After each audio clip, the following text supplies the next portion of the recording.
Hello, I'm the Pageant Nerd back on home soil after my wonderful time in Mexico, which as many of you know included seeing my first Miss Universe live. Today's video is a follow-up to the clips I posted in the hours after finals night and Denmark's historic victory. It's my full review presenting all the facts, stats and figures I could think of during my journey back to Australia. Since I covered loads of the facts about the pageant overall in my preview videos, and with so much to get through from finals night itself, today I'll be just covering the goings-on from November 16. You can check out my other videos for the background info. I'll leave links in the description. A quick but heartfelt thank you to Nino Guantero and Irving Bagley for their recent super thanks. Your support means the world to me. With a massive top 30 and history made in so many ways, there's a lot to unpack, so let's jump right on in.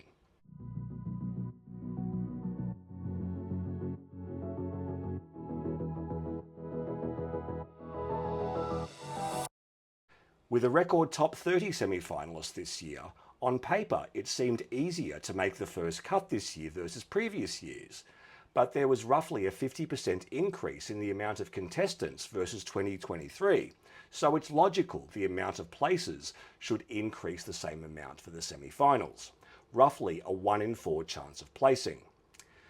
Celebrating their first ever placements were Egypt, which debuted at Miss Universe in 1987 and was making its 29th attempt.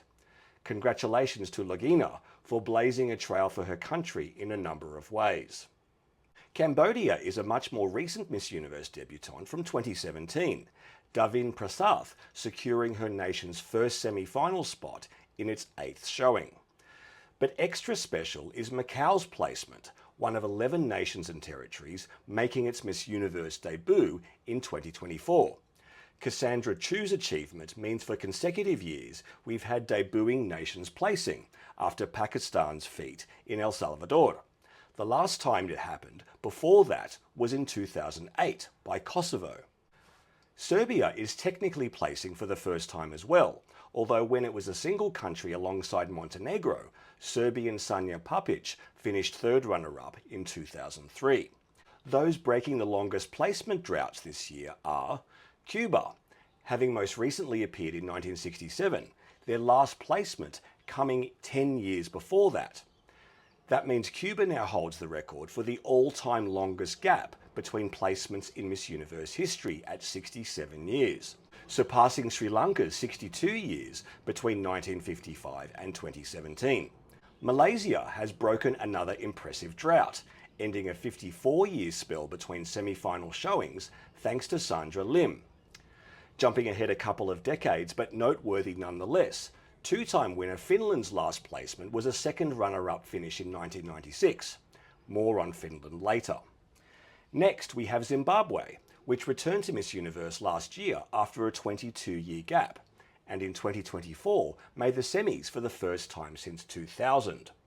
Bolivia is a Miss Universe regular, appearing for the 66th time, but placing for the first time since a top 10 finish in 2006, and for only the 4th time overall. Host nation Mexico scored its first placement since Andrea Meza won her country's 3rd Miss Universe title in 2020. More on Mexico later. Nicaragua placed for consecutive years for the first time ever, and with Shanice Palacios giving up her crown in Mexico, Nicaragua improved the percentage rate of reigning title holder countries placing the following year to 53%. There's much more history coming up for Denmark, but at this stage of proceedings, it was a 17-year gap between placements and only its 3rd since 1967 that had Victoria and her fans jubilant. On top of that is the stat I uncovered in the lead up to finals night, that being the 27th woman announced as a semi-finalist this year would be the 1000th semi-finalist in Miss Universe history. And wouldn't you know it, our eventual winner filled that spot. The non-placements are often just as newsworthy as the placements themselves. The 3 most high-profile exclusions this year were those of the USA, Colombia, and Brazil. The longest active placement streak was broken, with Alma Cooper failing to secure the USA's 14th consecutive semi-final. In its 72 attempts at Miss Universe, this was the USA's 5th non-placement, the others occurring in 1976, 99, 2002, and 2010. That means Puerto Rico now owns the longest active streak, stretching back to 2018, with its best ever 7 in a row, one ahead of India. Colombia had been a semi-final regular since 2019, but Daniela Tolosa's non-placement snapped its streak at 6. Luana Cavalcante generated considerable buzz in Mexico with her wardrobe and sensuality, but ultimately Brazil missed the semis for the 4th straight year, having placed 10 times in a row beforehand. The word on the street was that the El Tocuyo Award for 2024 was a battle between the two South American nations, with Brazil emerging as the winner. I also wanted to note my disappointment at there being only 3 African queens that made the semis this year, despite that continent sending one of its largest and strongest contingents ever. In years past, making the top 12 was the first cut, but in 2024 it represented the second cut, a brutal one from the first ever top 30. So my look at the top 12 this year is all about that second cut. For Chile, Bolivia, Russia and Argentina, it marked their first time making the second cut since 1990, 2006, 2012 and 2014 respectively. Chile also scored consecutive placements for the first time in 34 years. Chile won the online fan vote, granting her initial passage into the top 30. Russia sent the youngest delegate to Miss Universe 2024, and not only placed for the first time since 2012, but made the second cut as it did 12 years ago, when 2024 co-host Olivia Culpo won the title for the USA. As an aside, Russia's return to form is notable for the fact that it didn't make the semi-finals once in the IMG era from 2015 to 2021. The young bombshell prototype went out of favour during this period, but along with our new winner, it's abundantly clear those times have changed once again. While Canada, alongside France, is the only nation to have competed in every edition of Miss Universe, Ashley Callingbull is the first Indigenous woman to represent the land of the maple leaf in this competition. She helped Canada make the second cut for the first time since its 2018 top 10 finish. Not only has Puerto Rico emerged from this year's competition with the longest active placement streak after the USA's and Colombia's exclusions, the shining star of the Caribbean has made the second cut or better on each of those 7 occasions, with a first runner-up and 3 top 5s amongst them. Crowd favourites Mexico, Denmark, Thailand, Venezuela and Nigeria motored on into the top 12. But it's again worth noting here those highly favoured queens who didn't advance, namely Dominican Republic, who was high on many pageant watchers' lists, but apparent attitude issues and defying stage directions during prelims and on finals night may have done Selene in. On to the Philippines, and while there certainly hasn't been the same uproar as compared to Michelle D's exclusion from the top 5 last year, Chelsea's failure to progress to the top 12 this year was subjectively surprising, especially after a memorable swimwear performance on finals night.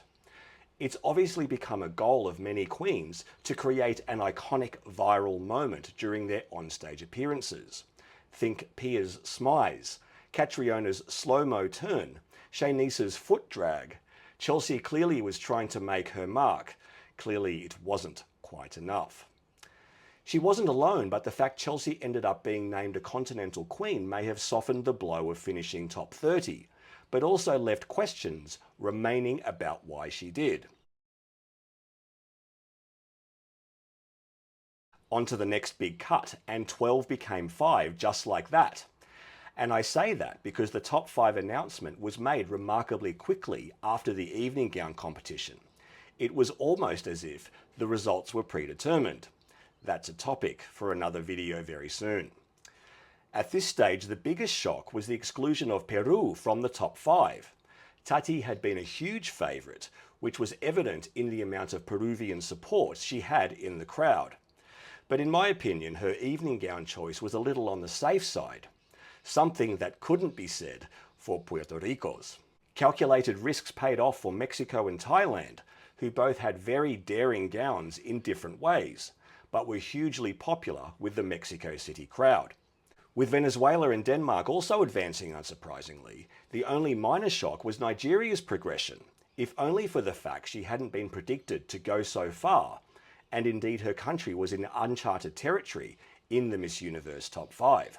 Nigeria's previous best result was a top 10 in 2001 by none other than Agbani Darugo, who'd go on to win Miss World later that year.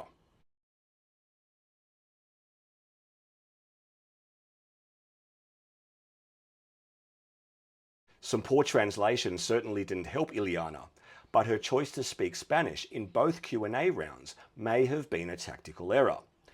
When I saw there would be 2 interview rounds, I thought this would benefit the bilingual queens, who could speak in English in one if they felt comfortable, and in their native language in the other, which is exactly what Andrea Meza did when the format was the same in 2020. It's true, Shanice spoke Spanish in both the top 5 and top 3 Q&A last year, but by all accounts, Ileana's English is more advanced than what Shanice's was at this point last year. Nonetheless, this is Venezuela's incredible 30th top 5 finish overall and 14th this century. Thailand had been the predicted winner by so many since she was crowned Miss Universe Thailand, and indeed she was very strong throughout her time in Mexico, and on finals night her Q&A responses, the first one in particular, were excellent. I personally got to see how charming and friendly she was. After Thailand's first runner-up finish last year, Thai hopes were super high they could go one better with the very impressive Opal. And indeed, when she was announced as third runner-up, the audience response was one of shock and disappointment. It was Thailand's first ever third runner-up finish, and their wait for a third title will be 37 years by the time Miss Universe 2025 rolls around. Mexico had host nation status and MUO ownership on its side, but nonetheless Maria Fernanda performed well on finals night, and her top 3 finish wasn't entirely unexpected. It becomes Mexico's best result from the 5 times it's hosted Miss Universe, and thankfully avoided any of the crowd booing after the results from 1993 and 2007. Having gone unplaced the past 3 years, this was a welcome return to form on home soil. It's Mexico's 10th top 5 result and 5th top 3. It was very nearly a fairy tale ending for Chi-Chi, whose pageant season got off to the most turbulent of starts in a whole other country. Having been named as a top 16 finalist for Miss South Africa, Chi-Chi's mixed race heritage became headline news, with many locals declaring she was unfit to represent South Africa on a global stage. The negative attention and harassment became too much, and in the end Chi-Chi withdrew from Miss South Africa. As part Nigerian, the soon-to-be staged Miss Universe Nigeria invited her to compete for their national title, and compete she did, sweeping to victory, relegating perennial favourite and former Miss World top 5 Nyakachi Douglas to another runner-up finish in the process. The woman who'd go on to win Miss South Africa, Mia LaRue, pulled out from Miss Universe on the day of prelims, and with Chi-Chi standing hand-to-hand with Denmark in the top 2, the full circle moment was set to be completed. But alas, Nigeria had to settle for the first runner-up spot and the inaugural Miss Universe Africa and Oceania Continental Queen title.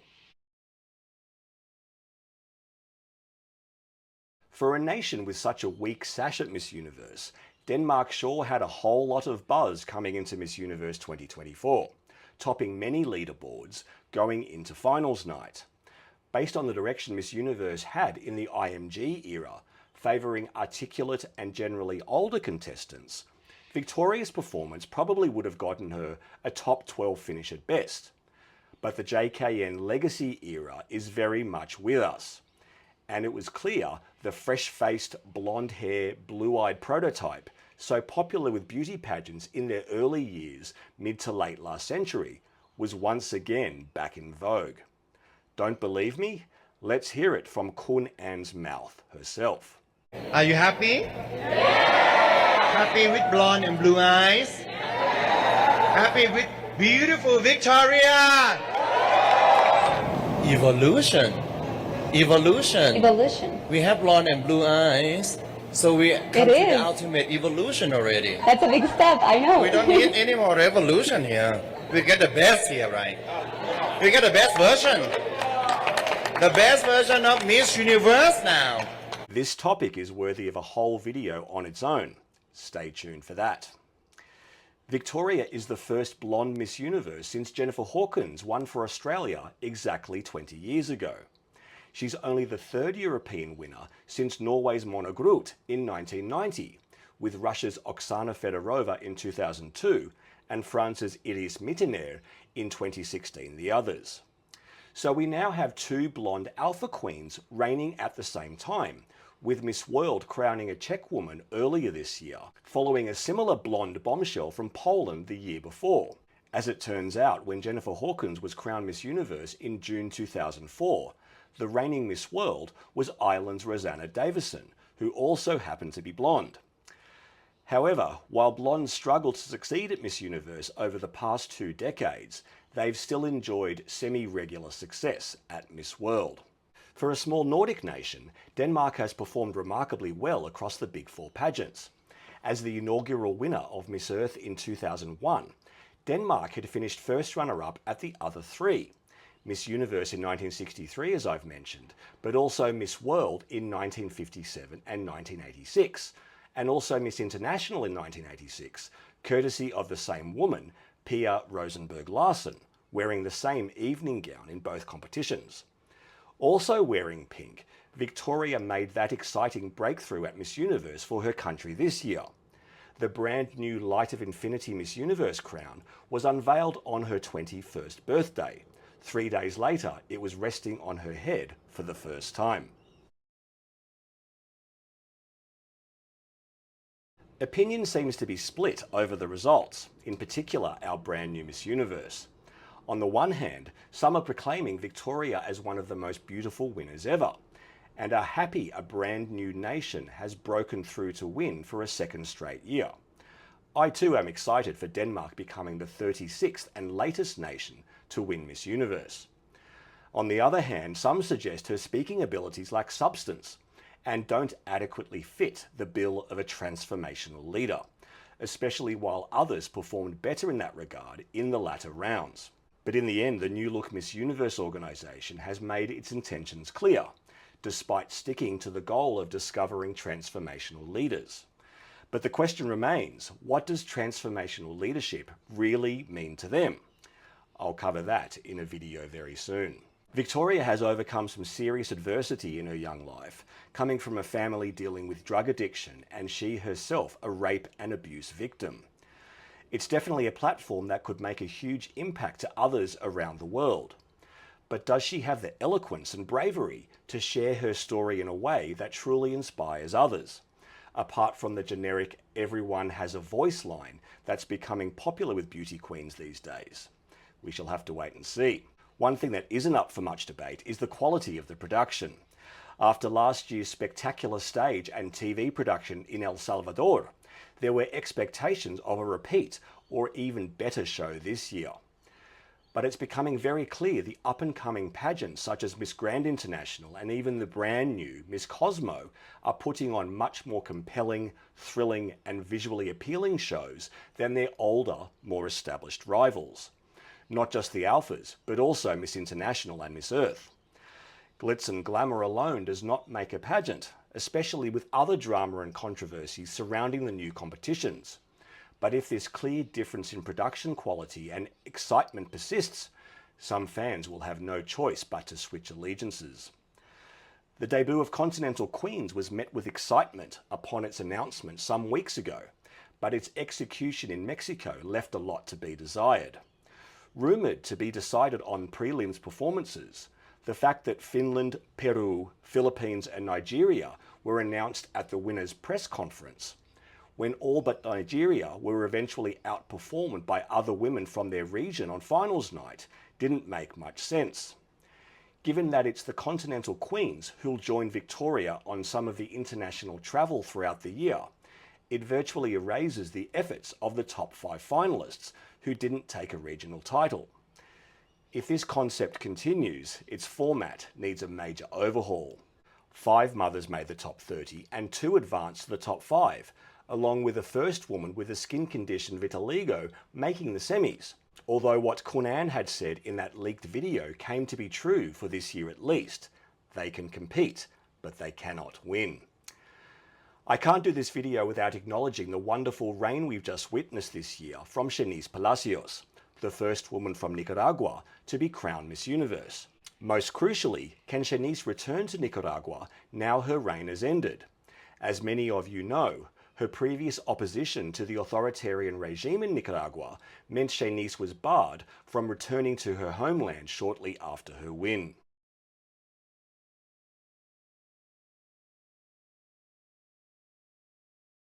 A very quick look at my predictions, and while I was pretty happy guessing 20 of the top 30 and 7 of the top 12, I didn't do quite so well from top 5 onwards. I found it remarkable that our top 2 might never have even competed in Miss Universe 2024 had it not been for other external factors. Not only did Chi-Chi compete for Nigeria because her initial attempt for the Miss South Africa title was thwarted, but Denmark was originally meant to have another woman represent them, but Emma Haste, the actual Miss Denmark 2024, refused to compete due to a lack of preparation. It was only in September that Victoria was appointed as Denmark's entrant, and the rest is history. Having Nigeria and Denmark as the 2 remaining queens this year marked only the 3rd time this century that 2 countries that had never won the Miss Universe title reached the top 2 in the same year. The times before that were in 1987 and 1982. After Nicaragua equaled the most attempts of any nation to win its first Miss Universe, Denmark breaks the same record with a vengeance in 2024, winning its first Miss Universe title on its 55th attempt. And while 3 of the past 6 Miss Universes competed in and placed in Miss World beforehand, Victoria is the first crossover from Miss Grand International, having placed top 20 in that competition in 2022. 2024 was only the 3rd time we had an African and European in the top 2, the other times being 1984 when Sweden edged South Africa, and 2011 when Angola bested Ukraine. 2011 was also the last time that neither Asia nor the Americas was represented in the top 2. The last time there were 2 Europeans concurrently reigning as the Alpha Queens was when Miss World 1989, crowned in November of that year, was from Poland, while Miss Universe 1990 from Norway was crowned in May the following year. Trinidad and Tobago won Miss Congeniality for a 4th time, tying it for the most of those awards with Guam. And last but not least, there are 8 countries on the shortlist to host Miss Universe 2025, rumoured to be scheduled for a month earlier next year in October. Those countries are Argentina, Costa Rica, Dominican Republic, India, Morocco, South Africa, Spain, and Thailand. That's a wrap on my completely nerdy Miss Universe 2024 review. If you enjoyed it, please give it a thumbs up, hit subscribe if you haven't already, and some added love via super thanks is very much appreciated. I'll be back soon with some more Miss Universe debriefs, but in the meantime, I'm the Pageant Nerd. Bye for now.